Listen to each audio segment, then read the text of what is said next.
ground operations, airport ground operations. So we're pretty well going to be grounded today. We won't be up in the air. And we're going to talk about those activities and processes and the movement of cargo through air terminals, the parties involved in the processes. We're going to touch on documentation. We're going to talk a little bit about ground operations at the end, some of the infrastructure or the key infrastructure that you'd expect at an airport terminal, some of the equipment that would be mandatory at an air terminal as well. Our focus questions this week, there's 4 focus questions. What are the main information flows and parties involved in the logistics process at airport terminals? What are the main documents used in air cargo shipments? What are the types of infrastructure required at airport terminals to handle air cargo shipments? And how is ground handling of cargo carried out at airports? Our readings are from Morell and Klein. I guess you can't really have an air cargo transport process without an airport. So it's pretty important to the air cargo systems. Effectively, it's that interface between land and air. So airport infrastructure is going to be critical to facilitate that particular process. Now, when I mention airport infrastructure, what does that mean to you? Can anybody give me any examples of airport infrastructure? Like warehousing. Warehousing? Yep. Equipment, like unloading, loading. Yep. Runway. Yep. Runway. Passenger terminal. Terminal. Yep. Lighting. Getting down to the minutiae there. Yep. Lighting. It's a big thing when you do that. But there are a lot of It's lights. a big cost. That's the thing. Yeah. Control center.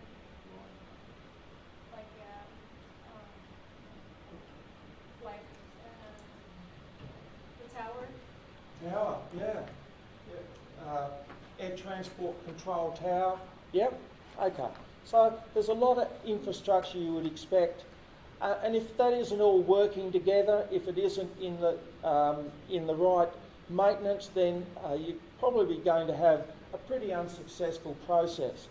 Now, the freight transfer itself is dependent on an information flow in the main, and that can be done electronically or it can be paper-based. But the whole process is underpinned by a high level of communications. There is also a physical logistics process as well, as the cargo moves between different stakeholders. And aircraft infrastructure and equipment is required to facilitate that particular process. Now, to make this all hold together requires a level of documentation, and that documentation, as I said before, it can be either paper-based or electronically based, and be utilised by virtue of the internet or electronic data interchange. So the first question we're going to look at today is, what are the main information flows and parties involved in the logistics process at airport terminals? So if we look back in a historical sense, what we know is that the movement of cargo has been underpinned by paper-based processes. I guess one of the negative aspects of paper-based systems is that it can be quite timely, it can be slow, it can also be you can lose it, yeah, and also people can take advantage more easily of some form of fraud. So for many years now, the air cargo industry has been seeking to turn it into electronic based type of system. Now, one of the reasons why we're moving towards this faster, speedier process of moving goods in an electronic sense is because of the significant growth that's been in the air cargo industry for the last 40 years. So whether it's been investment, whether it's been in trade, we've had record volumes of movement of trade. So not only the shippers, the freight forwarders, but the customs agencies all have to, I guess in many ways, work together to try and facilitate a quicker movement of air cargo.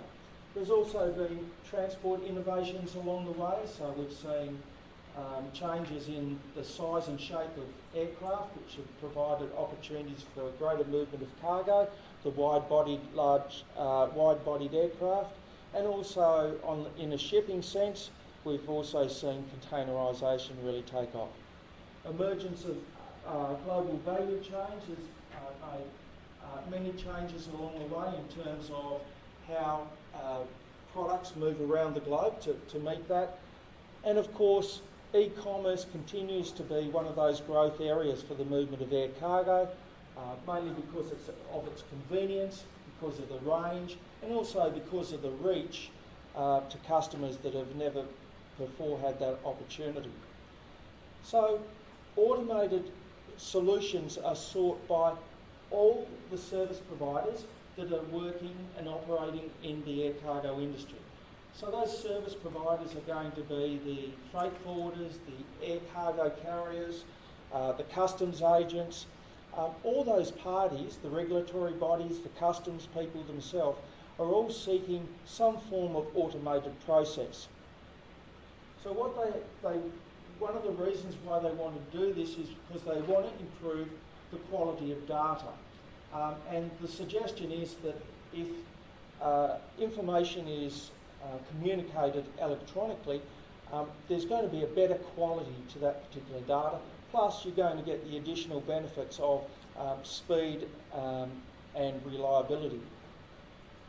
Also, service providers want faster clearance. So they want to be able to send their goods to the airport, move it through customs in quite a quick manner. And one of the ways that they are doing that now, and most modern customs agencies are encouraging shippers to communicate electronically with them prior to the shipment actually reaching the airport. So that allows them to undertake the risk management process on the goods as it comes in and move it through customs, perhaps without any inspection at all.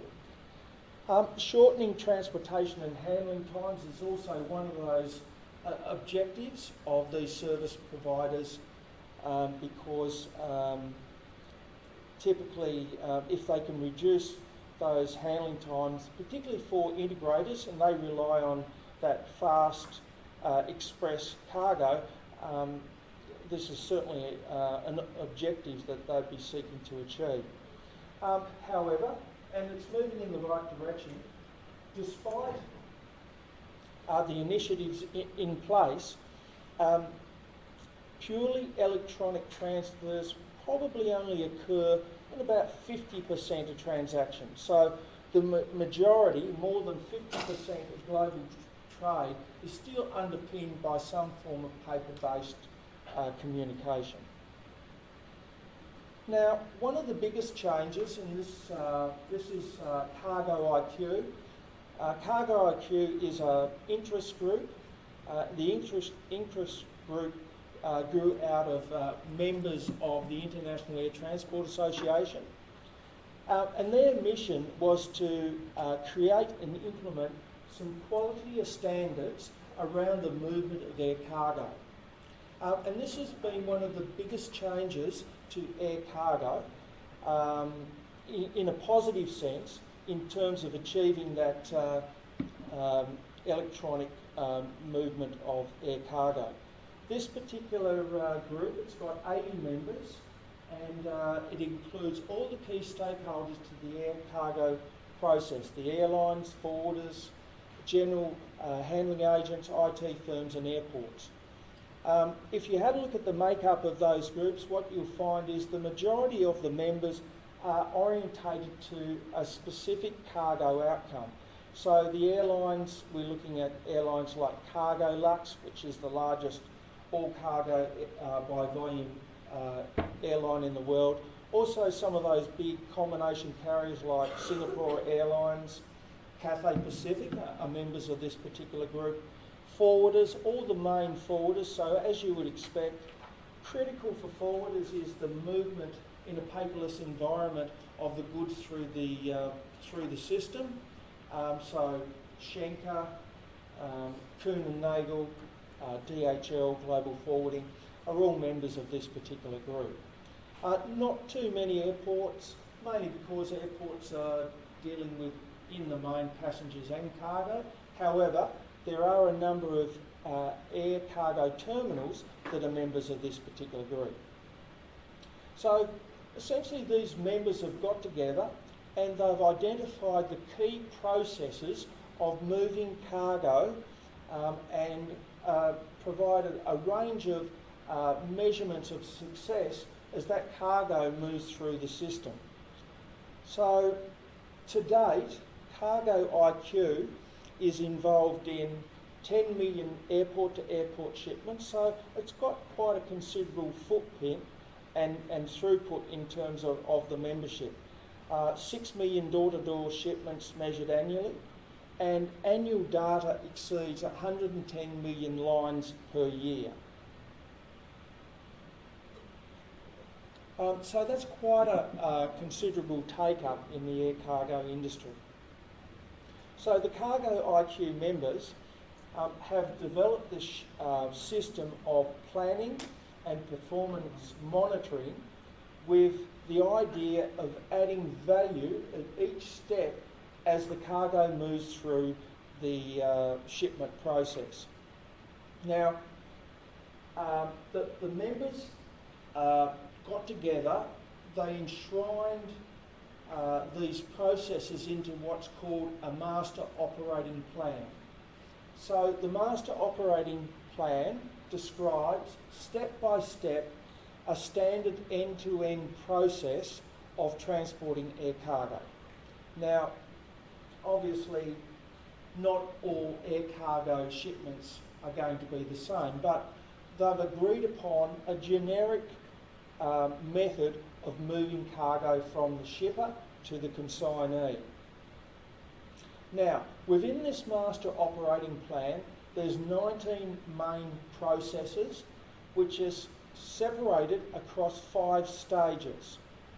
And ultimately it provides a level of guidance and milestones in terms of those shipments in a paperless environment. So that diagram there shows you the 5 stages in the process from shipper to consignee.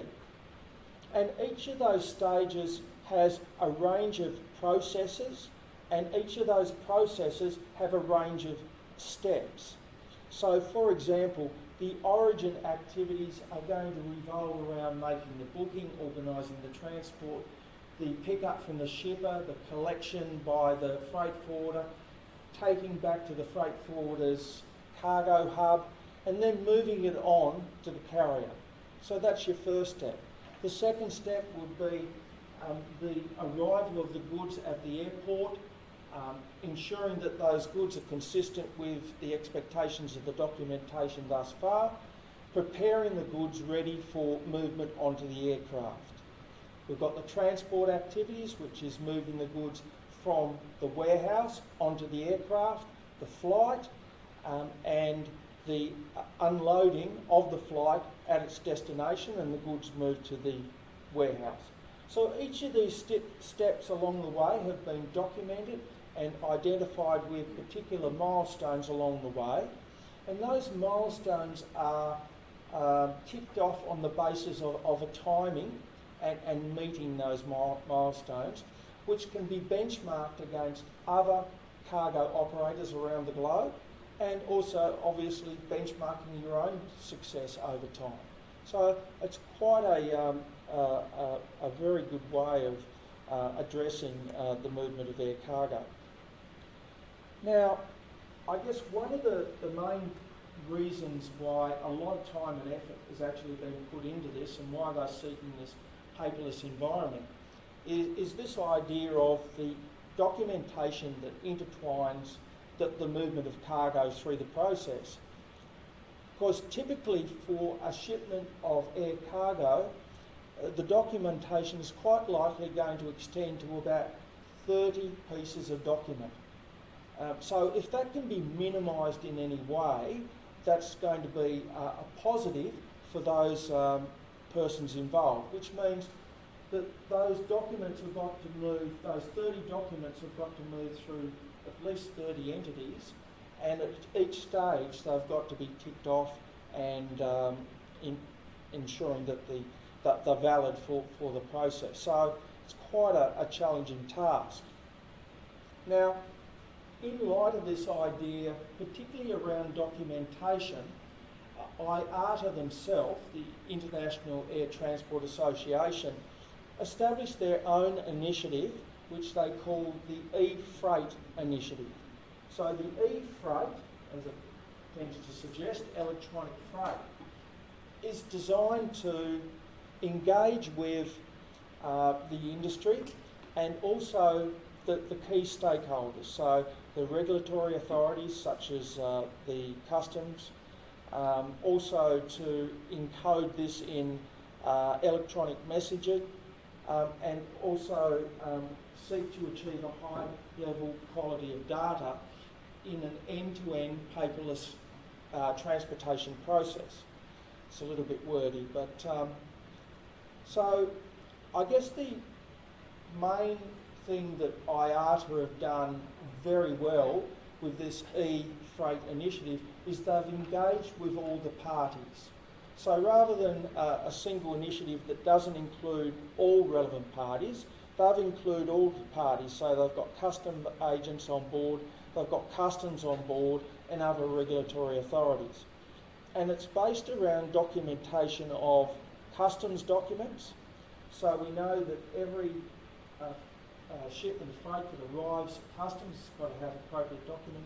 It's also got to have special documents depending on the type of goods. Transportation documents, so in the context of air cargo, there's got to be an airway bill. And of course, the plethora of commercial and special cargo documents that also need to accompany an air cargo shipment. Now, under this e-freight program, 20 of those documents have been encoded into XML message standards. So essentially that's putting those documents into electronic form using XML, which is a computer language that both the computer can read, but also a person can read as well. So it's a common form of communication using an electronic network. So I guess that's been the key to the success of this particular e-freight program. Now, if we look at a typical air freight process, it looks something like this. You've got the shipper there and you've got the consignee and you've got a lot of steps in place.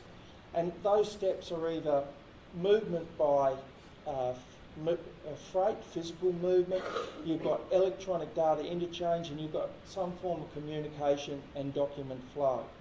Now, according to Cargo IQ, an air cargo shipment from the point of collection at the shipper to the pickup and delivery is 139 hours, so just nearly 6 days.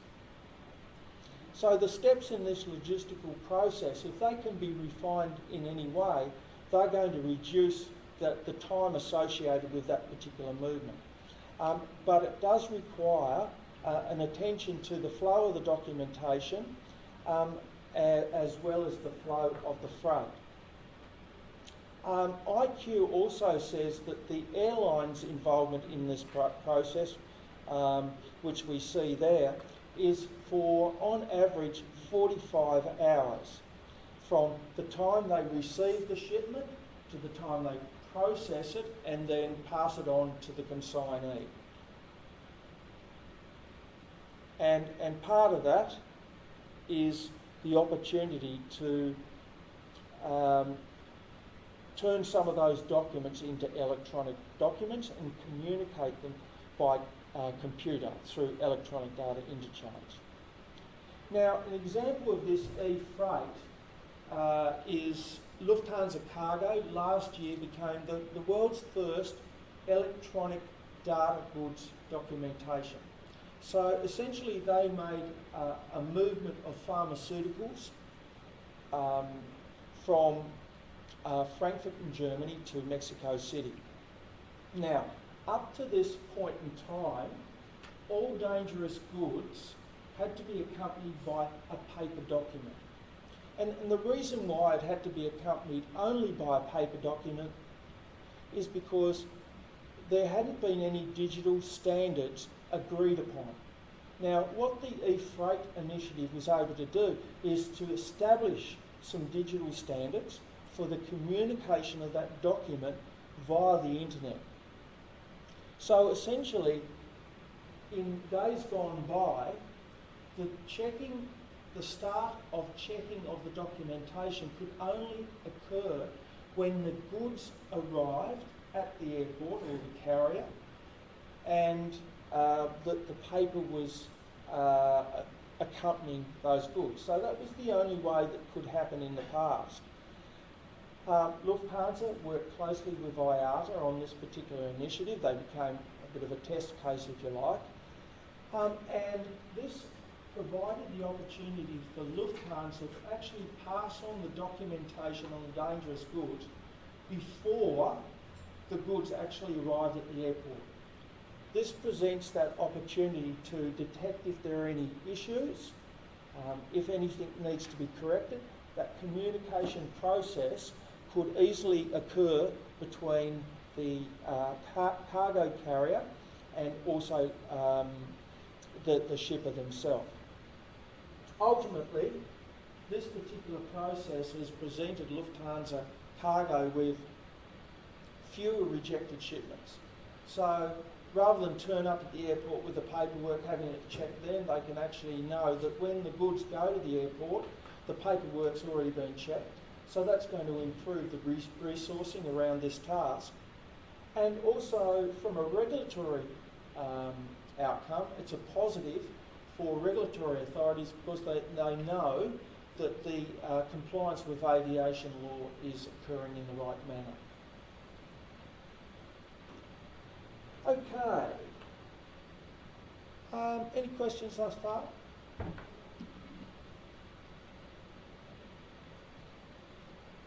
Okay.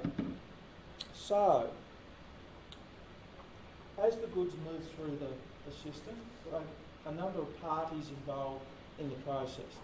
So I'm just going to touch on three of those parties. The first one I want to talk about is the shipper. But when we talk about the shipper, shippers are the exporters of the goods.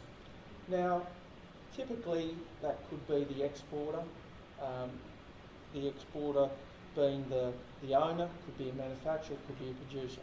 Or it could be an agent, somebody who performs that task for that particular person.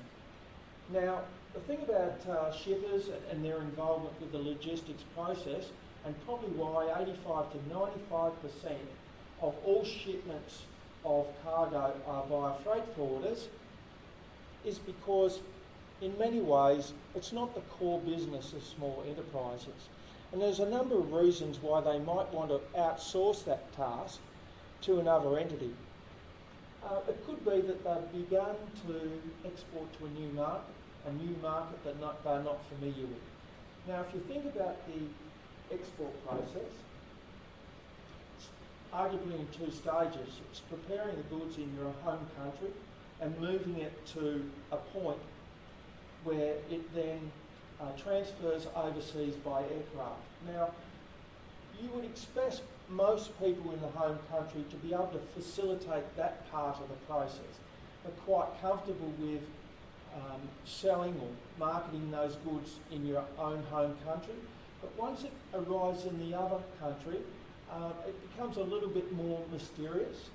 So that's a reason, if you're unfamiliar with that market, you're not sure how that market operates, particularly in regards to getting the goods to the final customer, that's where you might outsource. Notwithstanding the fact that there is a level of complexity around customs, if we are dealing with 30 documents, that does make customs and shipping arrangements and documentation that goes with that quite a challenge. And if that's not something that you do every day, you might want to outsource that to another party. In most cases, exporters are really good at two things. They're good at making something or growing something or building something, and they're relatively good, hopefully, of marketing that product.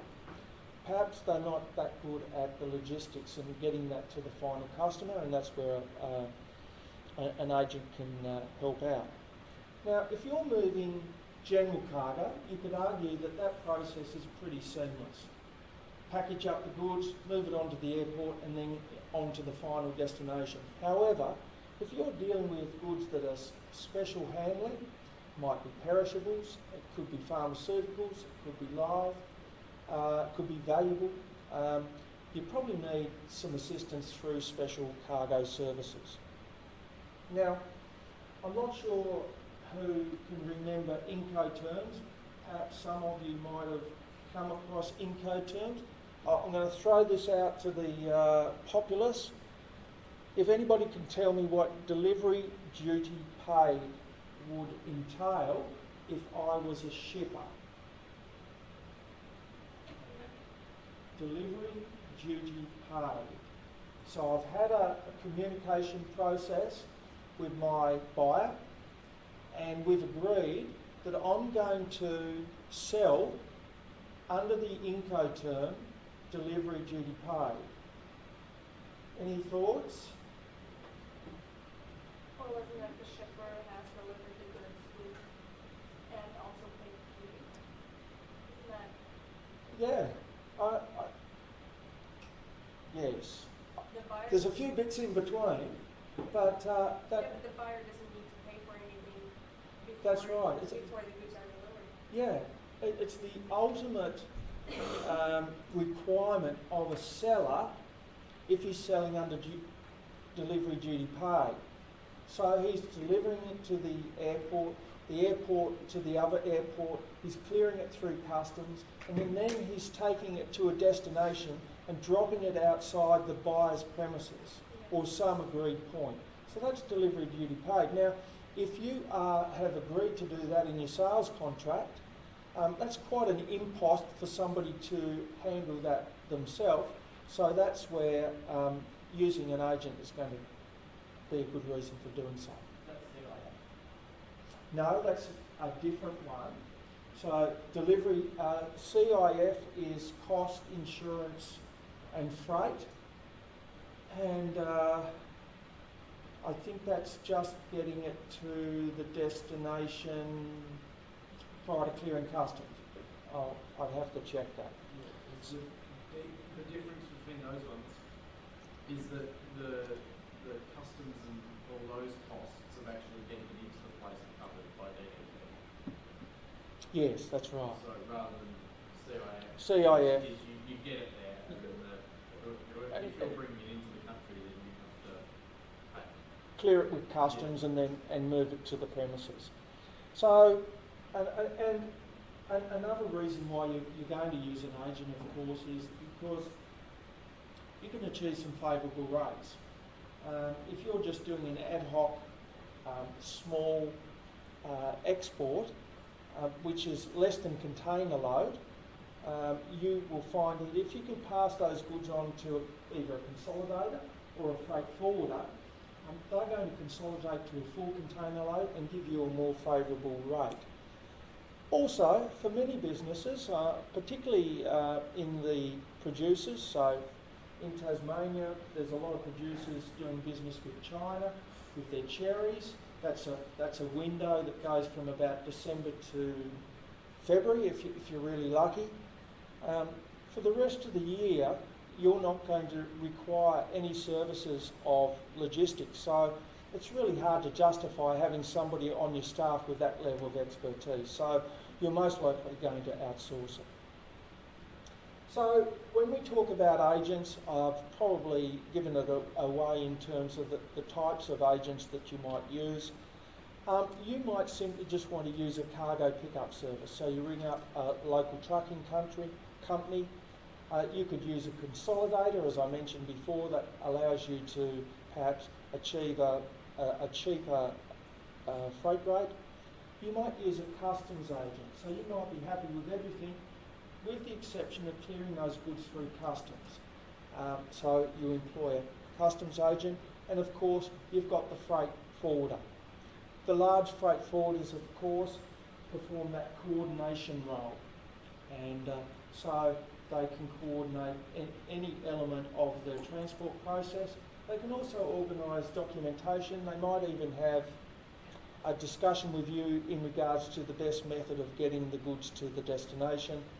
And these days, the freight forwarder services are going beyond the transportation phase. They're also providing warehousing services. Sometimes they're also providing track and trace services. Of course, if you want your goods there very quickly, it's urgent, it's overnight, you're going to use an integrator. And I guess the subtle difference between the freight forwarder and the integrator is that the freight forwarder doesn't usually own all the vehicles and infrastructure along the way. However, the integrator owns the trucks, the planes, and all the other levels of infrastructure along in that end-to-end logistics process. Now, some people may want to use a post office. That's certainly an agent that you can call on. I guess if you're using a post office, it's going to be more for parcels or packages. If that was the case, generally what happens is that the post office themselves are going to then outsource to either a freight forwarder or an integrator. The other party, and a very important party in this particular process, and where you can end up spending a long time with those goods going through the system, are customs. So the thing about customs is that at any international airport with any form of volume, and you really need customs to be on board. So in many cases, particularly in the design of airports, there's always locations for customs staff. There needs to be adequate staff. And in some of the more modern terminals, customs staff are actually embedded into purpose-built terminals to speed up the process. At smaller airports, customs may not be present, and if that's the case, special arrangements have to be made. Now, look, this would be few and far between. I would expect that if you've got an international gateway and you don't, particularly an airport, and you don't have customs, perhaps what might happen in that situation is that the goods are held under bond in a separate area, and when the customs people, they might only turn up a couple of days a week, they would then check through the goods. If that's the case, there has to be an arrangement between the airport and Australian Border Force, but it wouldn't be a typical example. Yeah. Wouldn't it be a similar thing to like an airport that doesn't usually take international flights, but then like a flight needs to be diverted urgently or has an emergency, has to fly into somewhere, then make a special arrangement for customs to be there? Yeah, and look, sometimes flights are going to perhaps it's hard to think. It's easier to think of a surface transport situation where you might be driving a truck and you're entering a country. As you go over that border, there'd have to be some form of inspection of the goods. Now, not all borders are going to have customs staff. And typically what happens there is that they are then moved under bond to another location in that country where the customs inspection occurs. Yeah. But yeah, it would be rare and few and far between, I would expect. Now, why are customs at airports? Well, they're interested in that import-export process, and their main interest, there's many interests, they want to collect any duty or taxes because most goods, not all countries, but most countries have tariffs on certain types of goods.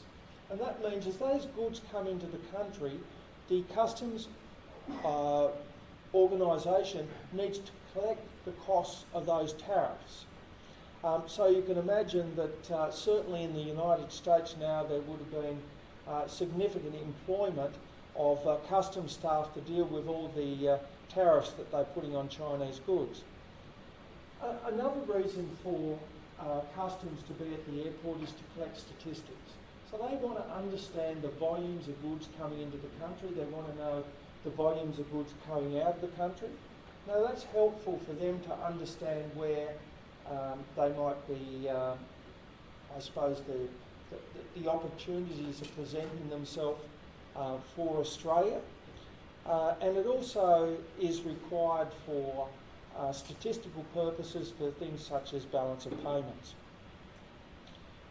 One of the other key reasons why customs are at airports is to do with prohibitions and restrictions on particular types of products. So in Australia, if you're exporting, there's a number of products that have got a prohibition over them and they may not be allowed to be exported from Australia, or if so, those goods might only be exported in small volumes or under strong control. So the sort of products that I'm talking about there are perhaps military goods, perhaps goods of a biological nature,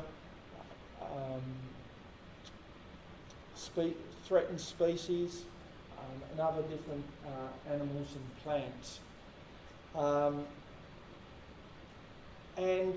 Finally, underpinning the customs system is a system that's based on what's called a harmonised system.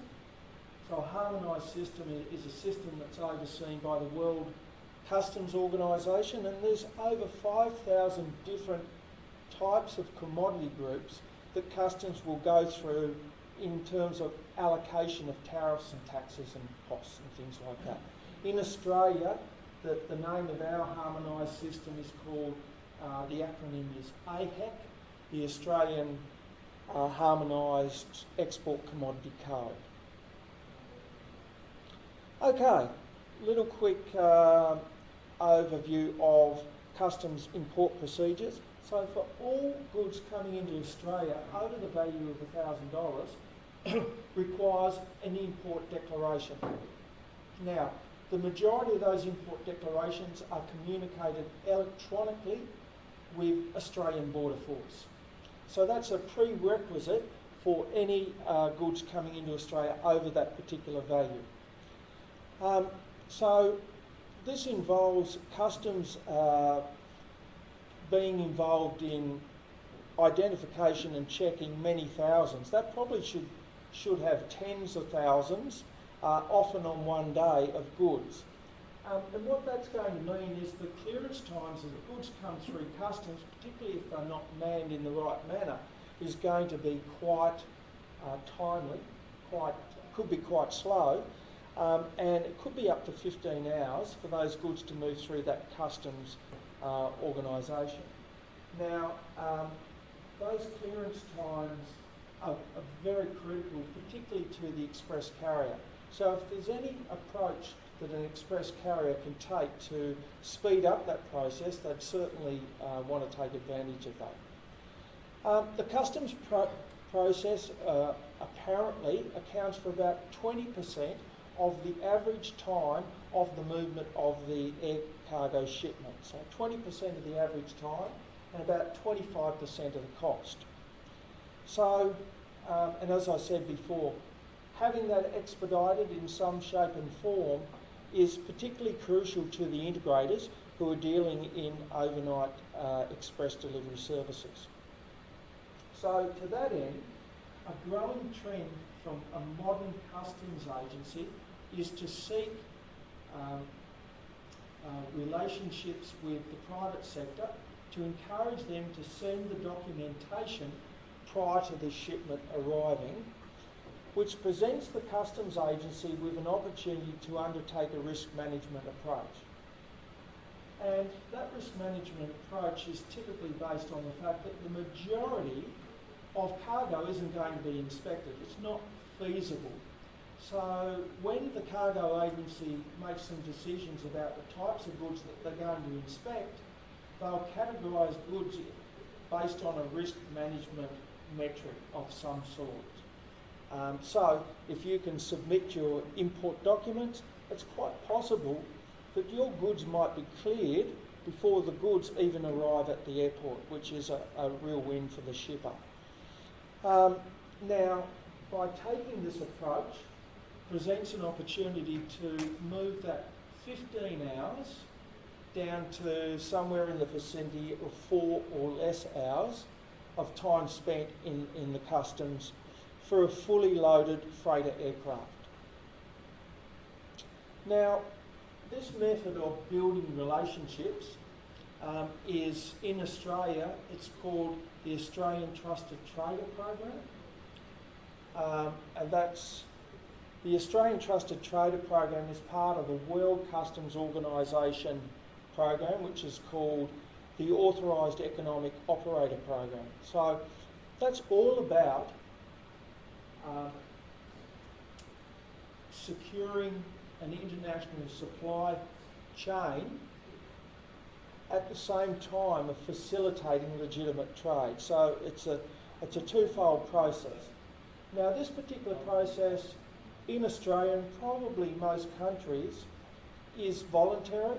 It's free to join, and it's all about expediting freight as it moves through customs. So if you've signed yourself up to this particular program, you're rewarded by virtue of a number of benefits that can be offered to you by customs. And they're giving you these benefits because you've demonstrated that you've got a secure supply chain and you're compliant to the laws and regulations of customs. And the rewards that they offer include your own dedicated account manager to deal with at Australian Border Force. You're also given priority trade services. And essentially that's just putting you ahead of other people who aren't signed up to the Australian Trusted Trader Program. They also differentiate and prioritise examinations. So once again, you're given a prioritisation over all the other shippers who are sending goods into the country. But probably one of the real benefits for perhaps an Australian freight forwarder, it can be freight forwarders, they can sign up, or shipper, is that they can get mutual recognition arrangements. So this particular authorised operator, economic operator program exists right around the world. So many of the modern customs agencies have got an authorised economic operator program running. And if you've signed up in Australia, you're going to get reciprocal rights in a country that's already signed up.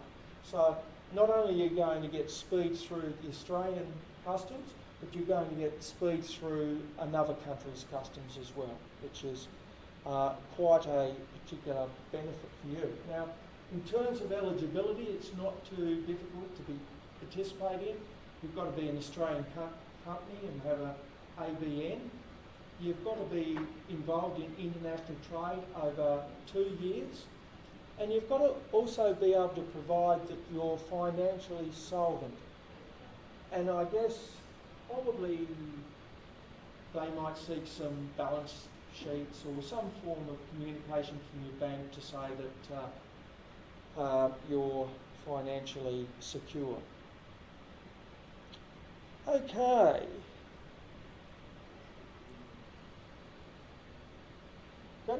have a look at what the main documents are used in air cargo shipments. Now, I'm only going to touch on a couple of documents. As I said, there's about 30 documents involved in that particular process. We're going to look at two. First one's it is the most critical in terms of the transportation process, and that's called an airway bill. Now, an airway bill is the transportation document. If you were moving by sea, it would be a bill of lading. So there's a lot of similarities between those two documents. The main difference is the bill of lading is actually a document of title. It's a document of ownership. The airway bill is a document, it's a receipt. It's almost like an air ticket, but it's got all the specifics of the particular shipment on it. Now, the airway bill can be issued by your freight forwarder, and if your freight forwarder does that for a single shipment, it's called a house airway bill. So if you've got a house airway bill, it's been issued by your freight forwarder.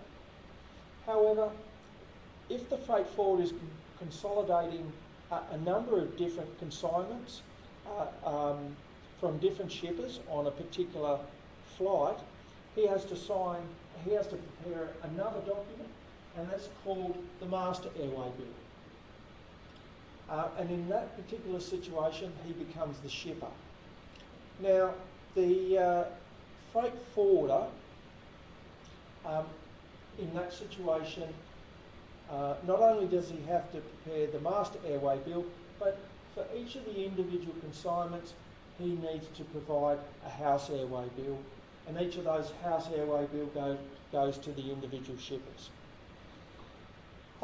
These shipments are generally packed either by the customer or they're packed by the freight forwarder and moved onto the airport ready for loading onto the aircraft.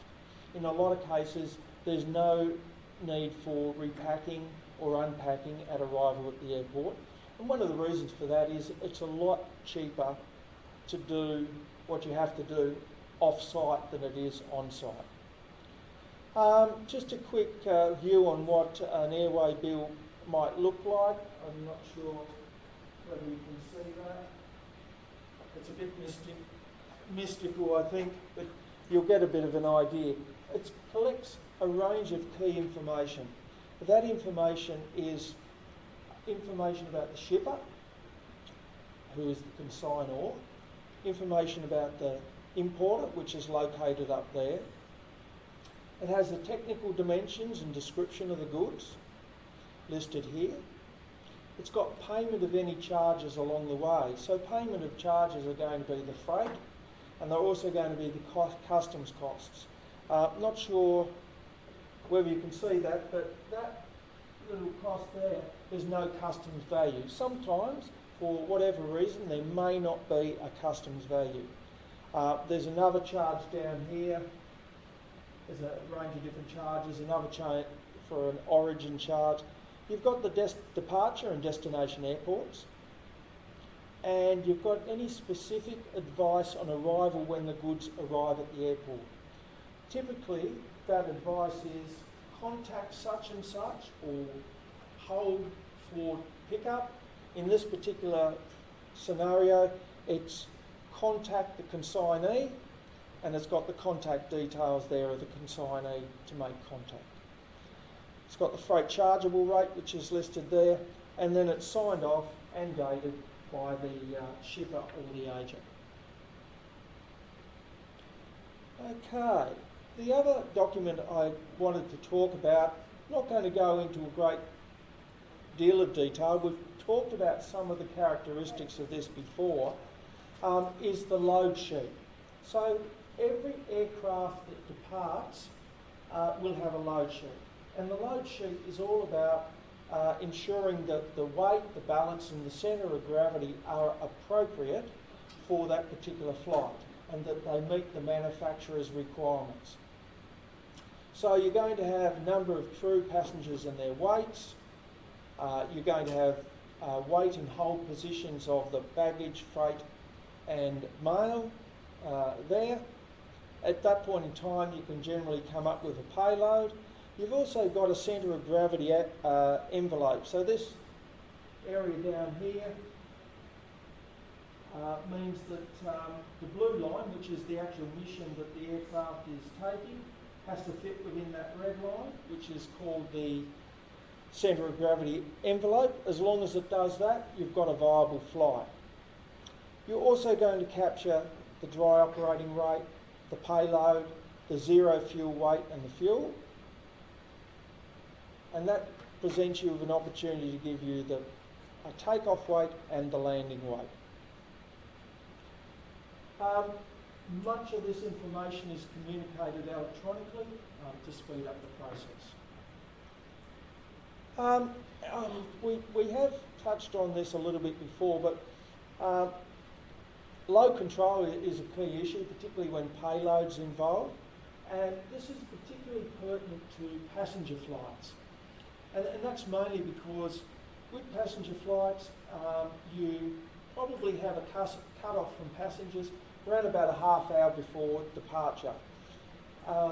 In that particular scenario, it's only at that particular time that you know the final volume that's available to make that payload calculation.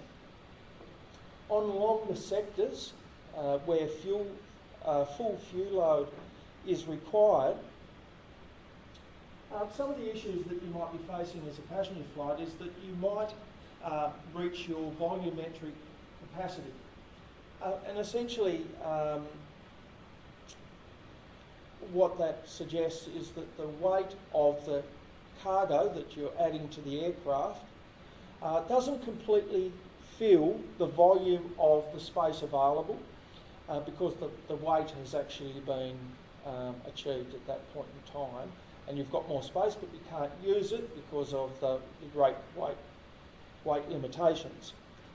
Also, that payload weight is not reached because of the load density. So in some situations you might be carrying quite volumetric packages which take up the volume before the weight is reached, that maximum payload weight. So there are issues that you might have to grapple with, and of course we know that at a certain point you'll have a point of maximum efficiency over the distance for a payload, and beyond that distance, given that you have to take on fuel, you're going to lose some payload along the way.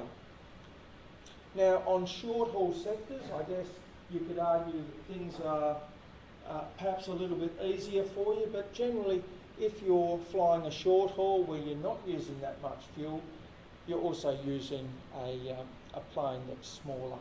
So your cargo space in the lower decks is no greater. And I guess ultimately this process is refined over time, and it's a communication process between all parties involved. And obviously if that communication is electronic, that's going to help in that particular situation. Okay, any questions about documentation?